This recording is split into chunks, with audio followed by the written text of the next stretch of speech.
এটা হচ্ছে 8 অগস্টর টাস্ক মানে কালির টাস্ক। এটা 7 অগস্টর টাস্ক। এটা 6,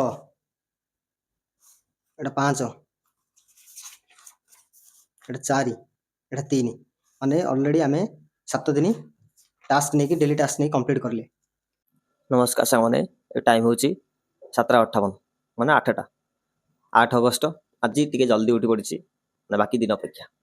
8 ଅଗଷ୍ଟ ଚ୍ୟାଲେଞ୍ଜ ଥିଲା ଜୁଲାଇ 2024 କରେଣ୍ଟ ଆଫେୟାର ସାରିବାକୁ। ଗୋଟେ ଦିନରେ ମୁଁ ଜାଣିଛି କରେଣ୍ଟ ଆଫେୟାର ସାରିପାରିବନି। ଦେବାଶିଷ ଅବସ୍ଥାନଙ୍କର PDF 129ଟା ପେଜ୍ ଅଛି, ତ ଗୋଟେ ଦିନରେ ସରିବନି। ଆମେ ଏଟାକୁ 3 ଦିନ ଲଗାଇବା। ଦିନକୁ ଘଣ୍ଟା ଲଗାଇଲେ 3 ଘଣ୍ଟା ଲାଗିବ ସରିବା ପାଇଁ। ଆରାମସେ ଧୀରେ ଧୀରେ ଧୀରେ କରି ସାରିଦେବା। ଏବେ ଟାଇପିଂ ପ୍ରାକ୍ଟିସ୍ କରୁଥିଲି। ମୋର ସ୍ପିଡ୍ ବର୍ତ୍ତମାନ ଏବେ ଅଛି କେତେବେଳେ ଆସୁଛି 37, କେତେବେଳେ ଆସୁଛି 40, କେତେବେଳେ ଆସୁଛି 45।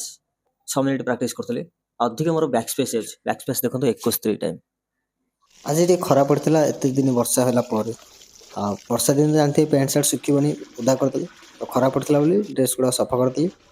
ଆଉ ଆପଣମାନେ ଡ୍ରେସ୍କୁ ନିଜେ ସଫା କରନ୍ତି ନା କେମିତି କ'ଣ ସଫା କରନ୍ତି ସେଇଟା କମେଣ୍ଟ କରି ଜଣାଇବେ ତ। ସିମ୍ପଲ୍ କାଲକୁଲେସନ୍ ପ୍ରାକ୍ଟିସ୍ କରୁଥିଲି। 30ଟାରୁ 25 ମାନେ 5ଟା ଭୁଲ ହେଇଗଲା।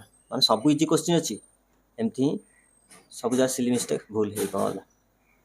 କିଛି ଖାଇସାରି ଆସି ମ୍ୟାଥ୍ PIQ ପ୍ରାକ୍ଟିସ୍ କରିଥିଲି। ତା ସହିତ ଯେଉଁ କୋଶ୍ଚିନ୍ ମୋ ଦ୍ୱାରା ହେଉନଥିଲା ସେମିତି ନୋଟ୍ କଣ୍ଟିନ୍ୟୁ କରିଥିଲି। କିଛି ସମୟ ରେଷ୍ଟ କରିସାରିବା ପରେ ମାନେ ଶୋଇକି ଉଠି ସାରିବା ପରେ ପୁଣି ଥରେ ମୋର ଆଜି ଜିକେ ଥିଲା ପ୍ରାକ୍ଟିସ୍ କରିବାର ଜିଓଗ୍ରାଫି। ସେଇଟା ସେମିତି ମୁଁ ମନେ ରଖିବାକୁ ଚେଷ୍ଟା କରିଥିଲି। ତା ସହିତ ବ୍ଲାଙ୍କ ପେପରରେ ନ ଦେଖି ଲେଖିବାକୁ ଚେଷ୍ଟା କରିଥିଲି, କାରଣ ଏମିତି କରିବା ଦ୍ୱାରା ଅଧିକ ସମୟ ପାଇଁ ମନେ ରହେ। ନଚେତ୍ କେବଳ ନୋଟ୍ ରିଡ଼ିଂ କରିଲେ ସେଇଟା ଲାଗିକି ଆମେ ମନେ ରହିବ, କିନ୍ତୁ ସେଇଟା ମନେ ରହିନଥାଏ। ମୁଁ ଏ କଥାଟା ଏଥିପାଇଁ କହୁଛି କାରଣ ମୁଁ ରିସେଣ୍ଟ ଯେତେ ସବୁ ଏକ୍ଜାମ୍ ଦେଇଛି ସେ ସେମ୍ ମିଷ୍ଟେକ୍ ଫେସ୍ କରିଛି। ମାନେ ଗୋଟେ ବହୁତ ଇଜି କୋଶ୍ଚିନ୍ ଆସିଥିଲା, ମାନେ ଗୋଟେ ବୋଲି ନାହିଁ, ଏମିତି ବହୁତ ଥର ଇଜି କୋଶ୍ଚିନ୍ ଆସିଥିବ। ସେଇଟା ଲାଗିବ କି ହଁ ପଢ଼ିଛି, କିନ୍ତୁ ସେଇଠି ମନେ ପଡ଼ିବନି ଆନ୍ସର୍ଟା। କାରଣ କ'ଣ, ସେଇଟା ଆମେ ଭଲସେ ମନେ ରଖିନଥିବା। ସେଇଟା ହିଁ ପ୍ରୋବ୍ଲେମ୍ ହୁଏ। ସେଥିପାଇଁ ବ୍ଲାଙ୍କ ପେପରରେ ଲେଖି ଲେଖି ମନେ ରଖିଲେ ଟିକେ ଅଧିକ ସମୟ ପାଇଁ ମନେ ରହେ ଆଉ କ୍ଲାରିଟି ସହିତ ମନେ ରହିଥାଏ। ୱାର୍କଆଉଟ୍ ମିନ୍ କଦଳୀ। ୱାର୍କଆଉଟ୍ କରିସାରିଲା ପରେ ଯଦି ଆମେ କଦଳୀ ନ ଖାଉଛେ ନା, ତାହେଲେ ସେ ୱାର୍କଆଉଟ୍ ମାନେ କରିବାର କିଛି ଫାଇଦା ହିଁ ନାହିଁ।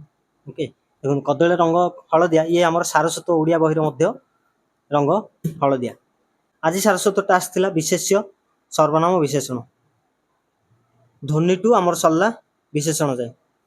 ଆପଣମାନେ କେତିକି ସାରିଲେଣି? ଜଲ୍ଦି ଜଲ୍ଦି ସିଲାବସ୍ ବି ଆମକୁ କମ୍ପ୍ଲିଟ୍ କରିବାର ଅଛି। ଡିନର୍ ସାରି ଆସି କ୍ଲାସ୍ କରିଥିଲି ରିଜନିଂର ନୋଟ୍ ମୁଁ ପଢ଼ିଥିଲି, କ୍ଲକ୍ ଆଉ କ୍ୟାଲେଣ୍ଡର। ତାପରେ ଚିନ୍ମୟ ସାର୍ଙ୍କର ୟୁଟ୍ୟୁବ୍ ଚ୍ୟାନେଲରୁ ମୁଁ କୋଶ୍ଚିନ୍ ପ୍ରାକ୍ଟିସ୍ କରିଥିଲି।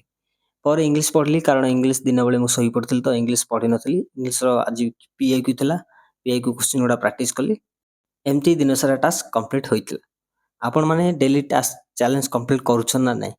ଡେଲି ପଢ଼ନ୍ତୁ, ସିଲାବସ୍ ଜଲ୍ଦି କମ୍ପ୍ଲିଟ୍ ହେବ। ଏକ୍ଜାମ୍ ନୋଟିଫିକେସନ୍ ଆସିବା ପୂର୍ବରୁ ଆମେ ସବୁ ସିଲାବସ୍ କମ୍ପ୍ଲିଟ୍ କରିଦେଇଥିବା। ତା ସହିତ ମକ୍ ଆନାଲିସିସ୍ ସବୁ କମ୍ପ୍ଲିଟ୍ ହେବ। କେବଳ ଆପଣ ଚ୍ୟାନେଲକୁ ସବସ୍କ୍ରାଇବ୍ କରନ୍ତୁ ଆଉ ଡେଲି ଟାସ୍କକୁ କମ୍ପ୍ଲିଟ୍ କରିବାକୁ ଚେଷ୍ଟା କରନ୍ତୁ। ଧନ୍ୟବାଦ। ଜୟ ଜଗନ୍ନାଥ।